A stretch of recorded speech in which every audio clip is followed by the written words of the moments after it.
तो बच्चों स्ट्रेन के बारे में बात चल रही थी। टोर्जनल स्ट्रेन और स्टेरिक स्ट्रेन हमने देखा था। Repulsion between bonded electrons is torsional strain and repulsion between atoms of groups is steric strain. Clear. तो नेक्स्ट अपना डिस्कशन हम आगे बढ़ाते हैं। नेक्स्ट है कन्फर्मेशनल एनालिसिस ऑफ प्रोपेन। अब मैं आपको बताता हूँ बच्चों प्रोपेन में किस तरह से कन्फर्मर्स बनाते हैं हम। क्लियर। सिचुएशन सारी की सारी सेम ही रहेगी, बस आपको वहाँ पर बस एक चीज़ का ध्यान में रखना है, बाकी सारा फंडा वही रहेगा। तो CH3 CH2 CH3 this is your propane. हमने नंबरिंग दे दी 1 2, ये इस तरह से ये 3 कार्बन एटम्स को करना बोल दिया। तो चाहो तो आप 2 ही कर सकते हो, बिकॉज आपको तो यहाँ पर 2 ही के अंदर रोटेशन करना है ना। तो कन्फर्मेशन एनालिसिस ऑफ प्रोपेन हम बनाने जा रहे हैं। तो सबसे पहले तो मैं न्यूमैन प्रोजेक्शन बनाऊंगा अगर इसका। तो यहाँ पर जैसे आप देख सकते हैं कि एक मिथाइल लगा हुआ होगा। आई मीन इसको मैं फ्रंट कार्बन को मैं 1 नंबर दे रहा हूँ। तो यहाँ पर 3 हाइड्रोजन्स होंगे, और ये बैक साइड वाला कार्बन, ये फर्स्ट कार्बन, अंदर जो होगा वो सेकंड कार्बन होगा। एंड देन फिर उससे क्या होगा, एक मिथाइल जुड़ा हुआ होगा। तो मैंने शुरुआत जो ली है बेटा वो ली है किससे, इक्लिप्स्ड फॉर्म से। भाई इक्लिप्स्ड फॉर्म से ही अपन शुरुआत कर रहे हैं यहाँ पर, जिसका डायहेड्रल एंगल कितना है, 0। तो ये बात तो सबको समझ में आ गई होगी कि यहाँ पर जो फॉर्म है वो कौन सी फॉर्म है, इक्लिप्स्ड फॉर्म। इसको आपने क्या किया, बाद में रोटेट किया। जो रोटेट करने पर क्या होगा, रोटेटेड बाय 60 डिग्री। तो जब आप रोटेट कर रहे हो 60 डिग्री से, और फ्रंट कार्बन को आप एज इट इज रख रहे हो, बैक साइड वाले कार्बन को आप रोटेट कर रहे हो। तो बैक साइड वाले कार्बन को जब आप 60 डिग्री से रोटेट करोगे तो ये आपको इस तरह का स्ट्रक्चर देगा। हाँ गिरा। क्लियर। तो ये वाली जो फॉर्म है बेटा वो आपकी कौन सी बन गई, स्टैगर्ड फॉर्म। समझा था ना अपन ने कि डायहेड्रल एंगल जब 60 डिग्री होता है उसको हम क्या बोलते हैं, स्टैगर्ड फॉर्म बोलते हैं। उसके बाद में वापस आपने क्या किया, रोटेशन किया। 60 डिग्री का ही रोटेशन करना है अपने को, rotated by 60 degree. Again front वाले कार्बन को पकड़ के रखा, बैक वाले कार्बन को घुमा दिया। तो CH3 H H H, और यहाँ पर H, और यहाँ पर H। तो ये आप देखेंगे ध्यान से अगर, तो यार ये पहली वाली फॉर्म और ये तीसरी वाली फॉर्म दोनों क्या है, सेम ही तो है। इसको हम क्या बोलेंगे, अगेन इक्लिप्स्ड फॉर्म। सारी बात समझ में। तो first and third form same ही है, तो दोनों आइडेंटिकल ही है। तो इसमें कुछ इंपॉर्टेंट कन्फर्मर अगर पूछे जाए आपसे तो कितने होंगे, 2 होंगे। क्लियर। एक इक्लिप्स है और दूसरा स्टैगर्ड फॉर्म। तो यहाँ तक तो बातें बहुत आसान थी, है ना। अब देखते हैं नेक्स्ट जो डिस्कशन है हमारा वो किसका है, conformational analysis of normal protein. तो भैया ये जो है ना नॉर्मल ग्लूटेन, इसको ढंग से समझ लेना। मोस्टली क्वेश्चन जो है इसी में से आते हैं, है ना। इथेन और प्रोपेन तो बस भूमिका बनाने के लिए कि भाई नॉर्मल ग्लूटेन का किस तरह से बनाओगे, आपको थोड़ा बेसिक बेसिक केस बताओ ताकि आप यहाँ पर इजीली सोच पाए। तो नॉर्मल ग्लूटेन का अगर मैं स्ट्रक्चर बनाता हूँ तो CH3 CH2 CH2 CH3। Clear. अब मैं यहाँ पर जो first and second carbon mention कर रहा हूँ, मतलब इसके अबाउट मैं रोटेशन करने वाला हूँ। क्लियर। तो जैसा अभी तक अपन ने देखा कि कहीं कोई एक ना एक फॉर्म तो लेनी पड़ेगी ना यार, कहीं से तो शुरुआत करनी पड़ेगी अपने को। CH3 H और H। तो यहाँ से ये फर्स्ट कार्बन का एक CH3 बना दिया, 2 हाइड्रोजन बना दिए, बैक साइड वाला कार्बन सेकंड कार्बन, इससे भी क्या होगा, एक मिथाइल जुड़ा हुआ होगा, और 2 हाइड्रोजन इस तरह से जुड़े हुए होंगे। तो बेटा ये वाली जो फॉर्म है ना, इसको मैंने क्या बोल दिया, इक्लिप्स्ड फॉर्म, जैसा अभी तक अपन बोलते आ रहे थे कि जब डायहेड्रल एंगल 0 होता है तो उस फॉर्म को हम क्या बोलते हैं, इक्लिप्स्ड फॉर्म। बाद में क्या किया बेटा आपने, इसको रोटेट किया, रोटेटेड बाय 60 डिग्री। जब 60 डिग्री से रोटेट किया आपने तो फ्रंट वाला कार्बन तो भाई एज इट इज ही रहा, उसमें तो कोई बदलाव आया नहीं, है कि नहीं। फ्रंट वाले कार्बन में कोई बदलाव नहीं आया, बैक साइड वाला कार्बन जो था वो रोटेट हो गया 60 डिग्री से। सारी बात समझ में। तो ये CH3 CH3 CH3। क्लियर। तो ये वाली जो फॉर्म है ना बेटा, जहाँ पर आपका डायहेड्रल एंगल कितना हो गया, 60 डिग्री हो गया, इस फॉर्म को हम बोलते हैं कौन सी फॉर्म, गॉस। गॉस फॉर्म के नाम ध्यान में रखिएगा भाई, GAUCHE, गॉस फॉर्म। क्लियर। उसके बाद में फिर आपने रोटेशन किया भाई, जब तक सेम ना आ जाए मामला तब तक अपने को रोटेशन करता रहना है, रोटेटेड बाय अगेन 60 डिग्री। तो जब आपने इसको फिर से रोटेट किया बेटा तो आपका यहाँ पर जो मामला बना वो कुछ जो था क्या हो जाएगा, यहाँ पर CH3 ये H, देखते रहना भैया कोई गलती ना हो जाए, H और यहाँ पर ये H आ गया ना, यहाँ पर H यहाँ पर आ गया। ओके, CH3 पीछे वाले कार्बन को आपने रोटेट किया ना, तो ये CH3 जो था वो इसके पीछे चला गया, या हाइड्रोजन इसके पीछे चला गया, और ये वाला हाइड्रोजन इस मिथाइल के पीछे आ गया। तो अगेन आप देखेंगे तो ये भी इक्लिप्स्ड फॉर्म है ना। अच्छा, क्या पहली वाले इक्लिप्स्ड और इस वाले इक्लिप्स्ड में कोई डिफरेंस है क्या? डिफरेंस है, बिल्कुल डिफरेंस है। यहाँ पर जो इक्लिप्सिंग इंटरेक्शन थे वो किसके बीच में थे? मिथाइल और मिथाइल के बीच में थे। यहाँ पर जबकि वो इंटरेक्शन है वो किसके बीच में? मिथाइल और हाइड्रोजन के बीच में। तो यार नो डाउट कि ये वाली जो फॉर्म है ये तो डिफरेंट है ना यार। तो इसलिए हम जो पहली वाली फॉर्म थी बेटा, उसको हम नाम दे देते हैं क्या? Fully eclipsed. और ये वाली जो फॉर्म है इसको हम नाम दे देते हैं कौन सी? Partially eclipsed. क्लियर? तो पार्शियली इक्लिप्स और फुल्ली इक्लिप्स का मतलब समझ में आया कि फुल्ली इक्लिप्स में क्या होगा, तुम्हारे पास दोनों मिथाइल का इंटरेक्शन होगा इक्लिप्सिंग, और पार्शियली इक्लिप्स में क्या होगा? मिथाइल और हाइड्रोजन का इक्लिप्सिंग इंटरेक्शन होगा। उसके बाद फिर आप नहीं मान रहे हो भाई, जब तक डिफरेंस आता जाएगा तब तक अपन रोटेशन करते जाएंगे। अगेन आपने क्या किया? रोटेट किया मिथाइल, और भाई पहले वाले कार्बन को तो छूना भी नहीं है अपने को, बस पकड़ के रखना है उसको। तो बाद में आपने इसको रोटेट किया, मिथाइल, हाइड्रोजन, और ये हाइड्रोजन। क्लियर? तो आप ये देख सकते हैं कि ये वाली जो फॉर्म है ये कौन सी फॉर्म होगी? यहाँ पर स्टैगर्ड फॉर्म तो है, लेकिन इस फॉर्म को हम क्या बोलते हैं? Anti form. कौन सी फॉर्म? Anti form. पहली वाली थी फुल्ली इक्लिप्स्ड, फिर बना गॉस फॉर्म, फिर बना partially eclipsed, and last is anti form.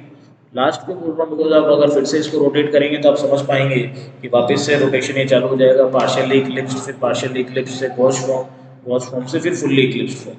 तो अपना यहाँ पर जो है मामला अगर देखा जाए कि इंपॉर्टेंट कन्फर्मर्स कितने आ रहे हैं नॉर्मल ब्यूटेन के, there are 4 important conformers.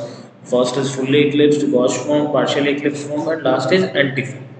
Clear? तो यहाँ पर अब बात करते हैं अपन इनके स्टेबिलिटी की। तो अगर आप स्टेबिलिटी ऑर्डर देखें तो खुद जज कर पाएंगे कि जहाँ पर इक्लिप्सिंग इंटरेक्शन ज़्यादा होते हैं बच्चों, वहाँ पर आपका टॉर्सनल स्ट्रेन भी ज़्यादा होता है और स्टेरिक स्ट्रेन भी ज़्यादा होता है। मानते हो कि नहीं मानते हो? क्लियर? क्योंकि दोनों मिथाइल मिथाइल नज़दीक रहेंगे तो स्टेरिकली भी दोनों एक दूसरे को रिपेल कर रहे होंगे, और बॉन्ड पेयर रिपल्शन भी क्या होगा? ज़्यादा होगा। इक्लिप्स तो भैया हमेशा ही जो तुम्हारा है लेस स्टेबल होगा ही होगा, बिकॉज उसमें डिस्टेंस क्या होगी? कम होगी। अच्छा, फिर समझने वाली बात यह है कि एंटी फॉर्म और गॉस फॉर्म में स्टेबिलिटी कैसे कंपेयर की जाए। एंटी फॉर्म और गॉस फॉर्म में तुम स्टेबिलिटी कंपेयर करने का जो तरीका है, अगेन भाई टॉर्सनल स्ट्रेन तो दोनों में क्या है? सेम ही है ना। टॉर्सनल स्ट्रेन का मतलब क्या होता है? Bond pair repulsion. तो क्या दोनों में सेम ही है? हाँ कि ना? आप देख सकते हैं दोनों में ही डायहेड्रल एंगल की वैल्यू कितनी है? 60 डिग्री है। लेकिन क्या स्टेरिक स्ट्रेन की वैल्यू सेम है? सोचो जरा। स्टेरिक स्ट्रेन की वैल्यू सेम नहीं है, क्योंकि वहाँ पर क्या है कि एक तरफ अगर आप देखेंगे तो ये मिथाइल और मिथाइल के बीच में जो एंगल है वो कितना है? 60 डिग्री का एंगल है। और इन मिथाइल और मिथाइल के बीच में अगर आप एंगल देखेंगे तो 180 डिग्री का है। इसलिए तो इनको एंटी बोला अपन ने। तो ज़्यादा दूर कहाँ पर है? ये एंटी फॉर्म में ज़्यादा दूर है। तो सबसे ज़्यादा स्टेबल फॉर्म कौन सा हो जाएगा? जिसमें आपका टॉर्सनल स्ट्रेन भी मिनिमम हो और स्टेरिक स्ट्रेन भी मिनिमम हो। तो भाई टॉर्सनल स्ट्रेन तो मिनिमम किस में आ रहा है? आपका स्टैगर्ड फॉर्म में ही आ रहा है। अब गॉस और एंटी में कंपेयर करना हो तो इनमें अपन कैसे देखेंगे? स्टेरिक स्ट्रेन से देखेंगे। एंटी फॉर्म में स्टेरिक स्ट्रेन क्या है? काफ़ी कम है। और गॉस फॉर्म में स्टेरिक स्ट्रेन कम तो है, लेकिन उससे तो ज़्यादा है किससे? एंटी फॉर्म से। तो आपका जो स्टेबिलिटी का ऑर्डर होगा बच्चों वो किस तरह से रहेगा? ये एक इंपॉर्टेंट ऑर्डर बता रहा हूँ मैं आपको, आपको ये याद होना चाहिए। स्टेबिलिटी ऑर्डर, स्टेबिलिटी ऑर्डर में सबसे पहले आ गया आपका कौन सा? Anti form. फिर आ गया कौन सा? Gauss form. उसके बाद में कौन सा आ गया? Partially eclipsed form. और लास्ट जो है आपका वो क्या आ गया? Fully eclipsed form. समझ में नहीं बात? Anti form, Gauss form, partially eclipsed and fully eclipsed form. अच्छा बच्चों, एनर्जी का ऑर्डर बताओ जरा क्या होगा? सर जो स्टेबिलिटी का ऑर्डर है बस उसका उल्टा कर दो। एनर्जी का ऑर्डर दोनों पूछ लिया जाता है, दोनों से कुछ भी पूछा जा सकता है। फुल्ली इक्लिप्स्ड आ गया आपका सबसे पहले, उसके बाद में आ गई भाई पार्शियली इक्लिप्स्ड,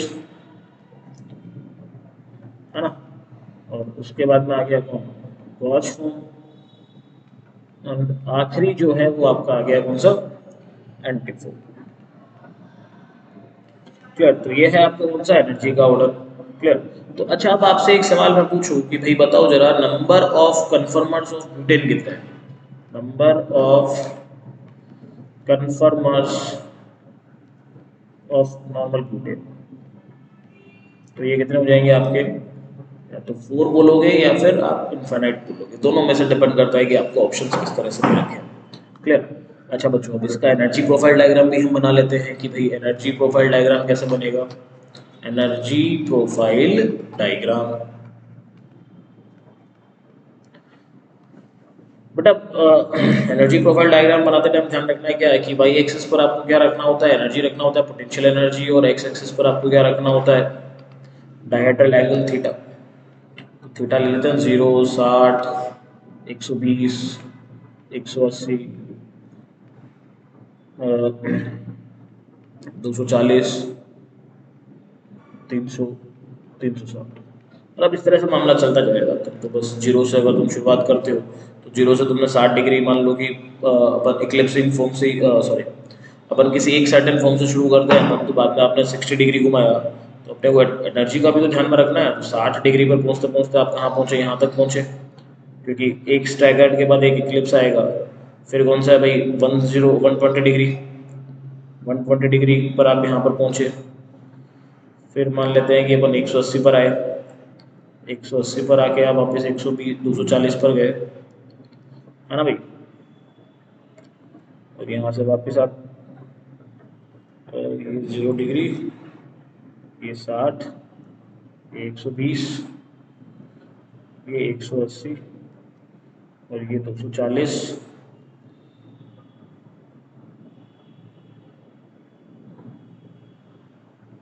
और ये 300,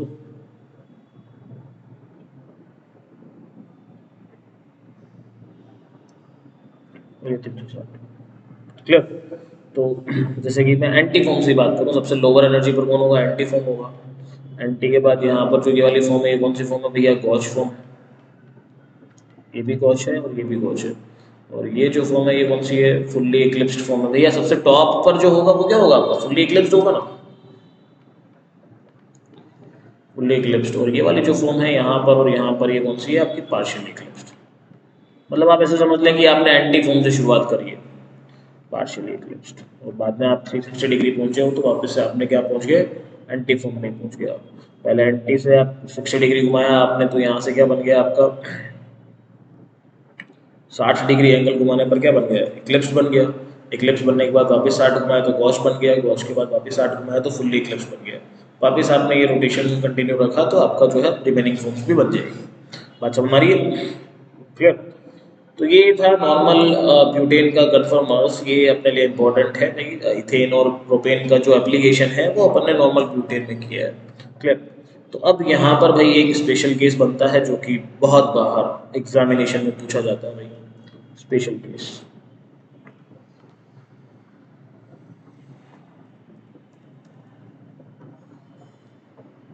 अच्छा आता है स्पेशल केस। तो स्पेशल केस में क्या है बच्चों कि इन इथाइलिन ग्लाइकोल,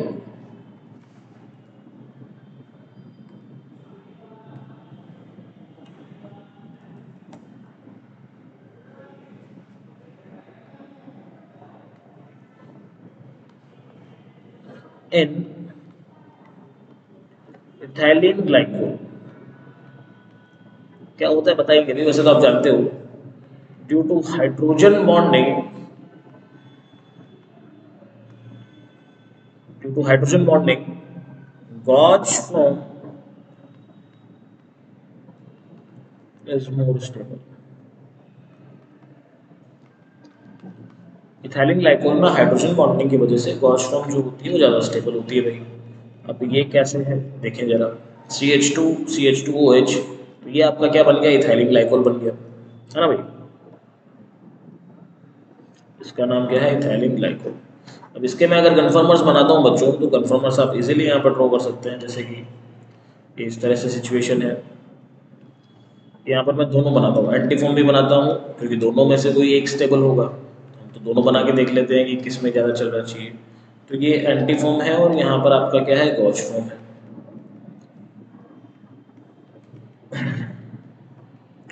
गॉज फॉर्म। हिसाब से तो अभी तक अपन देखते आ रहे थे कि भाई एंटी में रिपल्शन की वैल्यू क्या होगी, कम होगी, है ना। लेकिन यहाँ पर क्या हो गया कि गॉस ज़्यादा स्टेबल है। आपको समझ में भी आ रहा होगा भाई इस हाइड्रोजन और जो ऑक्सीजन का जो है वो क्या है, इंट्रामोलिकुलर हाइड्रोजन बॉन्डिंग। तो due to this intramolecular hydrogen bonding यहाँ पर स्टेबिलिटी इसकी बढ़ जाती है, तो gauche form is more stable than anti form. तो आप ध्यान में रखिएगा ये केस जो है, कहीं पर भी अगर स्टेबिलिटी का फैक्टर आ जाए गॉस फॉर्म के अंदर, इंटरेक्शन डेवलप हो जाता है, तो gauche form is more stable than anti form. ऐसा जरूरी नहीं है कि इसी केस में आप ऐसे बहुत सारे केस भी समझ सकते हैं। जैसे मान लो कि CH2OH लगा हुआ हो और एक तरफ कुछ CH2G नाम का कोई ग्रुप लगा हुआ हो। ठीक है, जी ग्रुप में क्या क्या आ सकता है आपका, फ्लोरीन आ सकता है, मान लो NH2 आ सकता है आपका, और जैसे कि COH आ सकता है आपका। इस तरह के जो कि हाइड्रोजन बॉन्डिंग कर सकते हैं, CHO आ सकता है आपका। इस तरह के जो ग्रुप्स होते हैं जो कि हाइड्रोजन बॉन्डिंग कर सकते हैं, वो उसमें केस में क्या होगा, गॉस फॉर्म ही ज़्यादा स्टेबल होगी। मतलब इन सब में मैं अगर बात करूँ तो gauche form is more stable. समझे, क्लियर हुई बात। तो ये वाला केस आप ध्यान रखिएगा, इथाइलिन ग्लाइकोल के केस में due to hydrogen bonding gauche form is more stable. Clear. चलिए क्वेश्चन करते हैं अपन। Which of the following options explains the stability of given compound? Question है, which of the following